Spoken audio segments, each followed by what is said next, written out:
Welcome to Rathalos Watch. This is the 9th episode of Shurek's Monster Return to Monster Hunter Wilds. Today we'll be discussing Blangonga, a rampaging ice-themed monster that normally resides in the mountains and tundra regions. As always, we'll delve into the monster in greater detail, covering its first appearance, overall reception, memorable aspects, visual design, combat style, and ultimately, whether it should return to Monster Hunter Wilds. We'll explore how Capcom could potentially bring back the monster, what they should or shouldn't change, what new interactions they could implement, and how the monster could fit into the next generation of Monster Hunter in terms of mechanics and design philosophies. Without further ado, let's begin. Blangonga is classified as a fanged beast and prefers to live in tundra-like regions and cold, mountainous areas.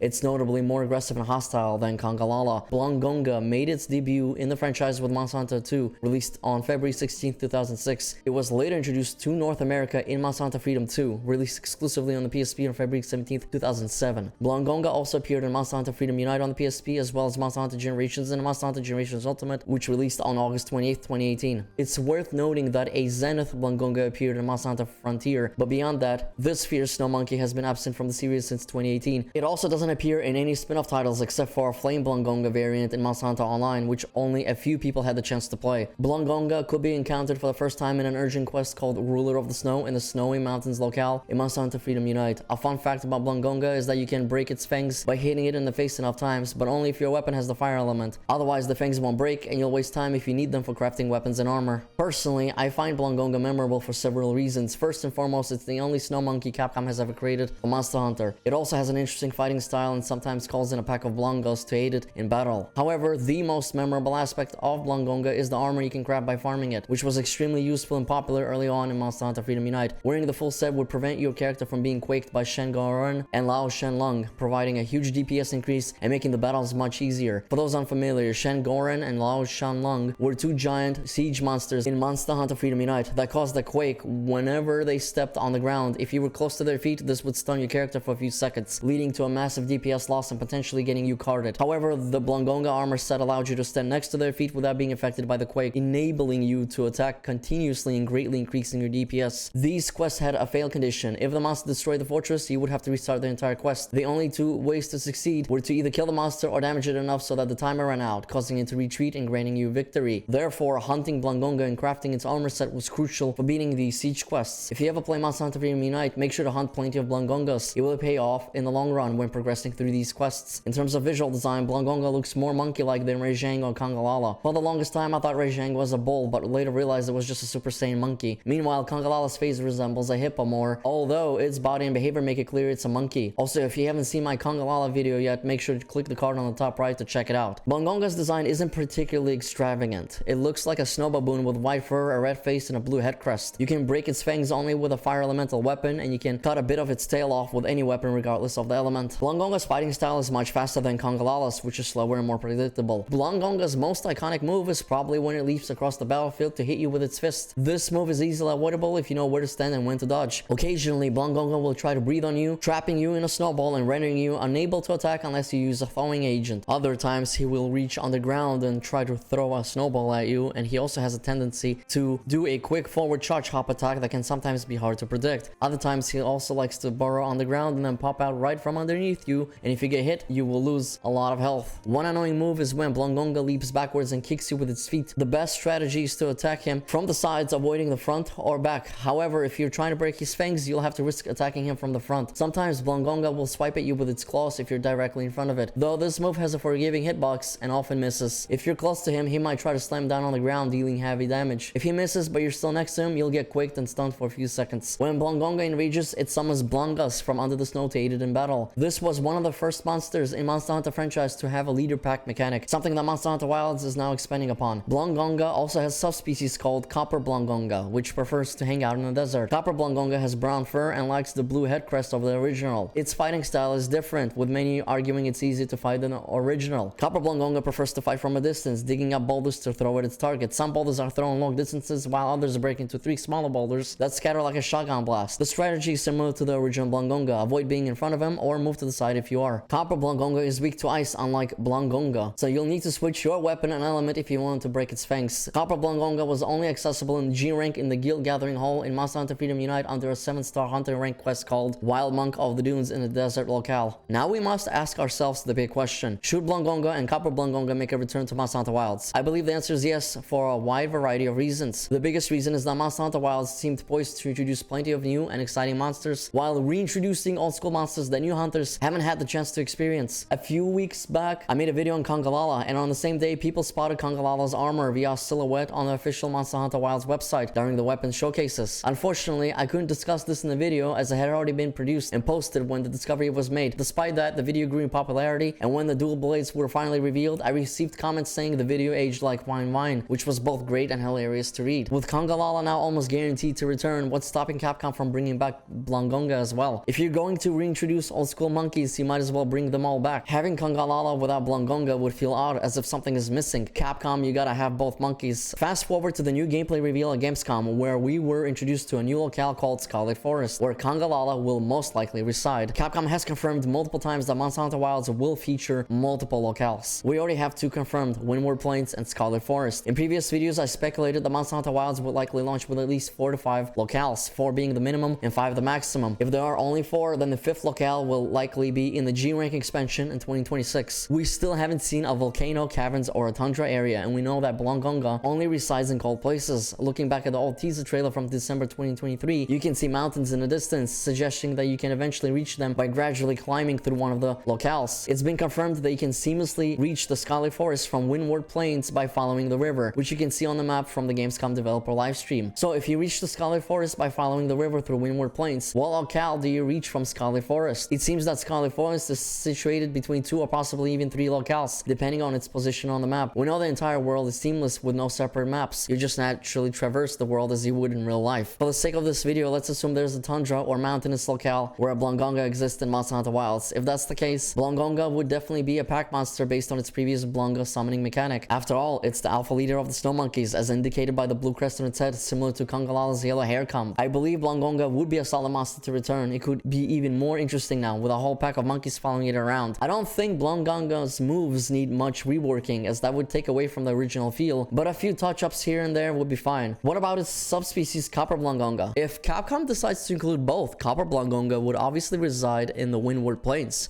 Since Blangonga and Copper Blangonga are the only 2 old school monkeys left besides Rajang, Capcom might as well bring them back, rounding out the Fanged Beasts category with the last remaining monkeys from previous titles.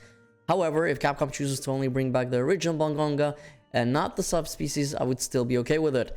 Both monkeys haven't been seen in nearly 6 years, and that's too long in my opinion. I think Capcom's move to return old school monsters to the series is a step in the right direction, and I would love to see both Blangonga and Copper Blangonga back in Monster Hunter Wilds. Fellow hunters, what do you think about Blangonga and Copper Blangonga coming back to Monster Hunter Wilds? Do you see them fitting in any shape or form? Are you hoping to see some sort of a tundra locale? What are your expectations for ice-based monsters? I hope you enjoyed the 9th episode of Shurax Monster Return to Monster Hunter Wilds. Thank you for watching. If you enjoyed this video, make sure to hit like and subscribe with notifications turned on. Peace out and happy hunting.